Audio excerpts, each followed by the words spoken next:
যে কুফা এলো কে জানে, এই কথাটা দ্বারা আমি 6টা আয়ন শনাক্তকরণ করতে পারবো। তো এই 6টা আয়ন এখন আমি লিখব যে কুতে হচ্ছে কপার, ফাতে হচ্ছে আয়রন, ফাতে হচ্ছে আয়রন। ওই যে এফ আছে, ফা, ফা মানে হচ্ছে আয়রন। তো আয়রনের দুইটা ক্যাটায়ন হয় Fe2+, Fe3+। তো এই যে হচ্ছে Fe2+, Fe3+, কুফা এলো, এলোতে হচ্ছে অ্যালুমিনিয়াম 3+, কেতে হলো ক্যালসিয়াম 2+, জানেতে হলো জিঙ্ক 2+। এইখানে আমি 6টা আয়ন লিখছি। তো এখন এদেরকে মূলত আমরা শনাক্তকরণ করার জন্য যে বিকারকটা ব্যবহার করব ওইটার নাম হচ্ছে অ্যামোনিয়াম হাইড্রোক্সাইড।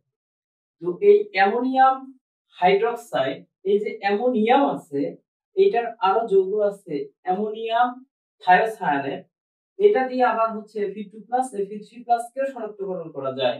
আর একটা হচ্ছে অ্যামোনিয়াম অক্সালেট দ্বারা ক্যালসিয়াম আয়নকেও শনাক্তকরণ করা যায়। তো আমরা পরবর্তীতে আসতেছি ওইটা নিয়ে। তো এখন কথা হচ্ছে অ্যামোনিয়াম হাইড্রোক্সাইড দ্বারা আমরা এই 6টা আয়নকে শনাক্তকরণ করতে পারি। তো এই Cu এটা হবে 2+। তো এখন কথা হচ্ছে এটার বর্ণ এগুলার কি হবে, এটা একটু মনে রাখবো। নীল, সবুজ, বা, সা, সা, সা। তারপরে নীল সবুজ দুইটা কালার আমরা লিখবো এবং বা সা দিব হচ্ছে 3টা, দিয়ে মোটে হবে 6টা। এটা দিয়ে মনে রাখবো। এখন কপার হচ্ছে শুধু নীল না, এটা হচ্ছে একটু মনে রাখবো, এটা হচ্ছে গাঢ় নীল, এটা হচ্ছে একটা গাঢ় নীল। তো আমাদের হচ্ছে যে আয়নগুলো শনাক্তকরণ হচ্ছে যে হয়ে গেল। আমরা এটার সাথে যদি বলা হয় প্রশ্ন মূলত আসে যে কপার আয়ন শনাক্তকরণে নিম্নের কোনটি ব্যবহার করা হয়, তাহলে উত্তর হবে অ্যামোনিয়াম হাইড্রোক্সাইড।